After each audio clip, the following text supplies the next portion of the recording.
Situada no recôncavo baiano, às margens da Baía de Todos os Santos, Salvador é cercada de belas praias e preserva um patrimônio cultural que raramente se encontra em destinos brasileiros.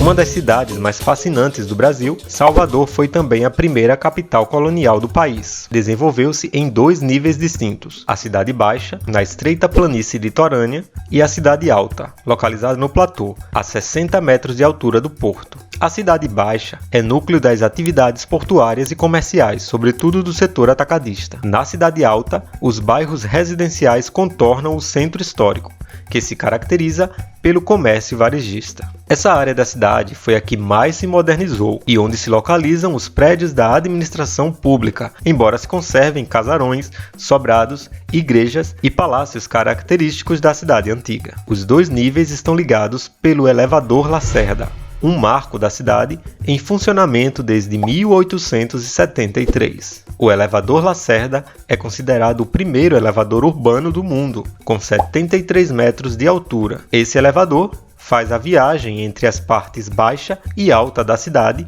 em apenas 20 segundos. Como chegar a Salvador?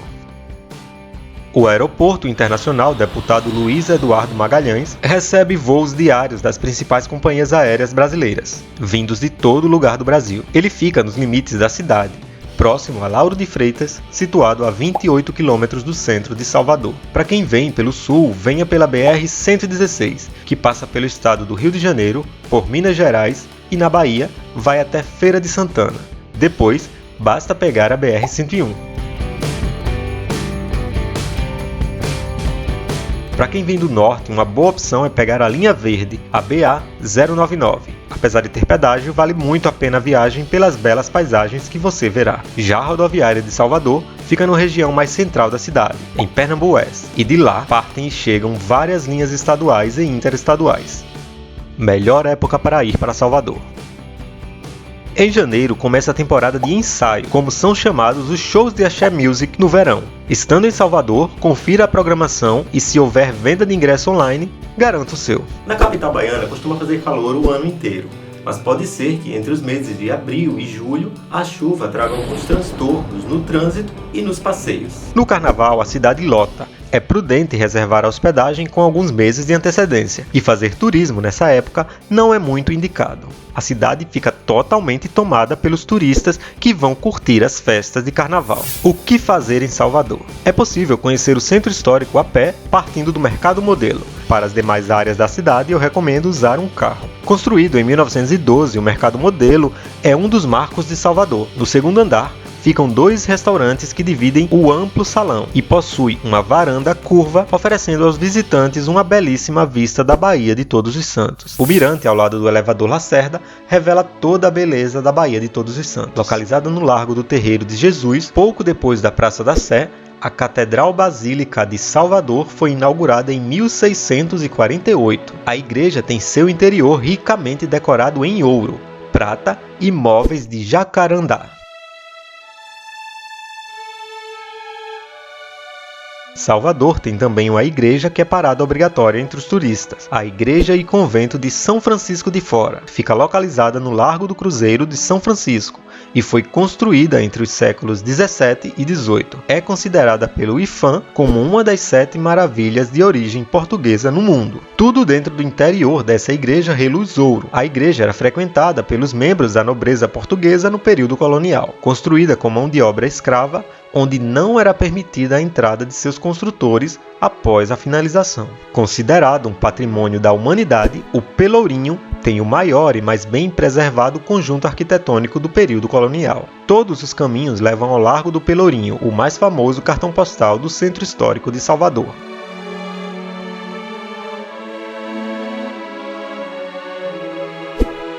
Lá você encontrará o Casarão Azul, que abriga a Fundação Casa de Jorge Amado.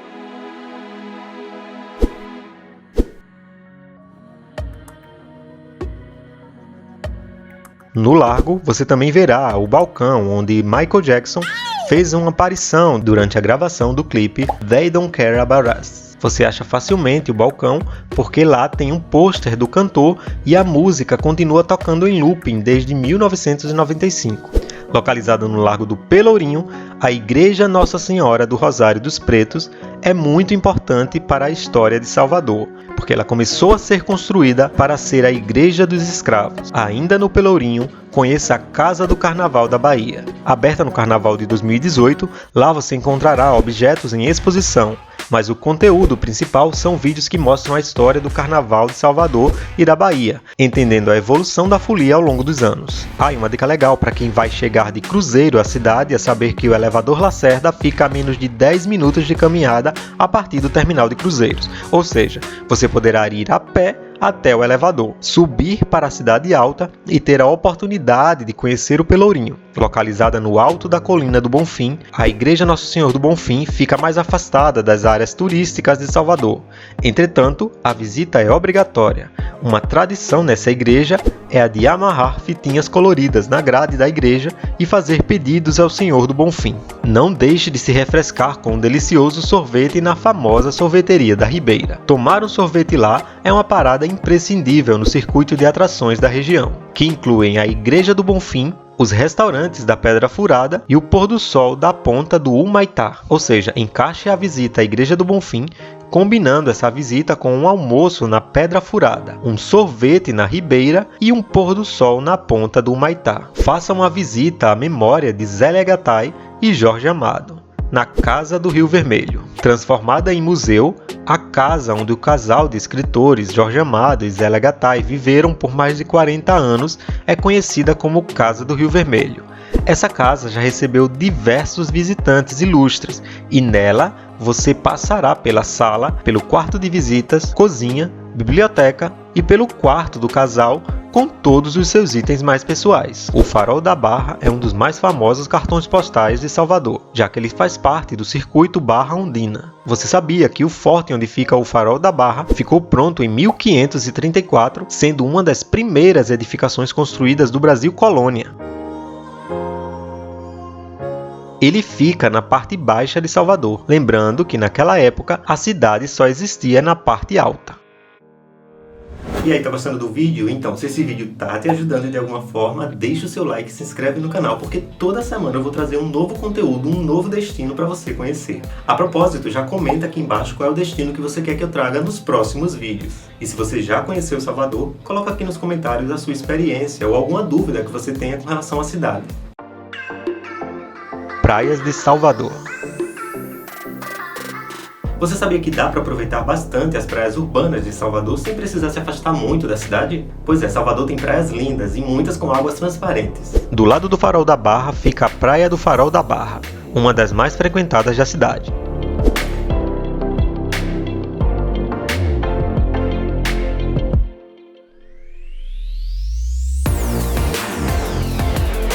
No lado oposto, e a poucos metros, também existe uma bem frequentada.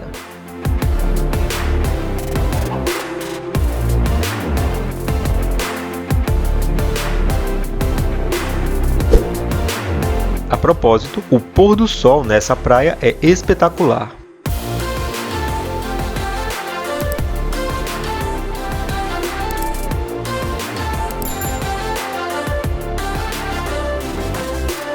Salvador tem ainda outras praias belíssimas, como a Praia do Forte e Estela Maris, que são um pouco mais afastadas, ou ainda as praias do Buracão e da Amaralina, que são mais procuradas. Caso deseje fazer um bate-volta à Praia do Forte, que fica a 80 km da área central de Salvador, você deve saber que por causa do trânsito na Avenida Paralela e em Lauro de Freitas, cidade movimentada na Grande Salvador, logo depois do aeroporto, o percurso pode levar até 2 horas. Mas a praia é muito bonita e sim, vale muito a pena reservar um dia para fazer o bate-volta até a Praia do Forte. Um roteiro interessante é parar numa praia do caminho. Pode ser Itacimirim, Guarajuba ou Embaçaí. e chegar à Praia do Forte no comecinho da tarde. Aí você já almoça, curte a praia e depois conhece o Projeto Tamar, para conhecer um pouco mais sobre as tartarugas marinhas. Não tente fazer o bate-volta a Morro de São Paulo pensando que você vai conhecer toda a região num dia só. Deixe para ir para Morro de São Paulo quando você passar pelo menos 2 noites por lá. Aproveitando, aqui no canal também tem um vídeo sobre Morro de São Paulo. Eu vou deixar aqui nos cards que está aparecendo aí na tela, e no final desse vídeo eu também vou deixar um card para você clicar. Aí para quem tem pouco tempo para conhecer Salvador e quer economizar um pouco na viagem, eu super recomendo o Salvador Bus. É um ônibus de 2 andares que vai percorrer os pontos mais importantes da cidade. A partir da parada do Mercado Modelo, você vai à Colina do Bonfim, com parada de 15 minutos para ir até a igreja. Voltando, passa pela Arena Fonte Nova e pelo Dique do Tororó, onde estão os orixás de Tati Moreno. O ônibus segue então até o Shopping da Bahia, que é o antigo Iguatemi, e retorna pelos bairros da Orla, Jardim de Alá, Rio Vermelho e Ondina.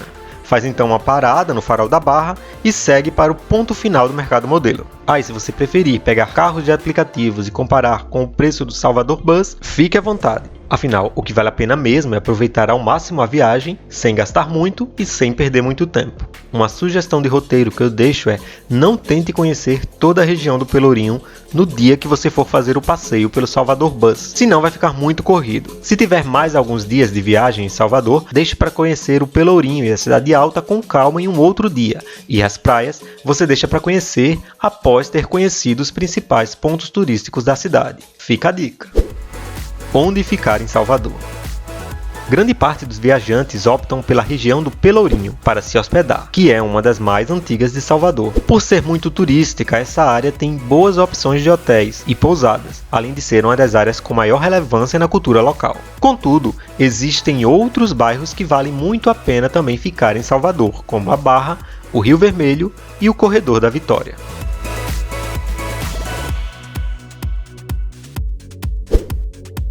O que comer? A culinária baiana tem muita influência dos antepassados africanos. Para quem curte provar frutos do mar, o recomendado é o tradicional restaurante Iemanjá. Lá, a moqueca de camarão é um dos pratos mais pedidos, com os mini acarajés de entrada. A propósito, a variedade de pratos é enorme e você pode conhecer melhor a comida baiana, que vai muito além dos frutos do mar. Em Salvador, você encontrará especialidades como moqueca, o caruru, o acarajé e a lambreta. No Rio Vermelho, por exemplo, as opções são as mais variadas. Nessa região, ficam os acarajés mais famosos, como os das baianas Dinha, Cira e Regina. Então, se esse vídeo te ajudou de alguma forma, deixa o seu like, se inscreve no canal e ativa o sininho das notificações para você ser avisado toda vez que eu postar um vídeo novo. Toda semana eu vou trazer um vídeo novo e você vai conhecer comigo um novo destino. Então aproveite e já assiste os outros vídeos do canal, como esse aqui e esse também. Eu sou Anderson Almena, me segue nas redes sociais, um forte abraço e nos vemos no próximo vídeo. Valeu!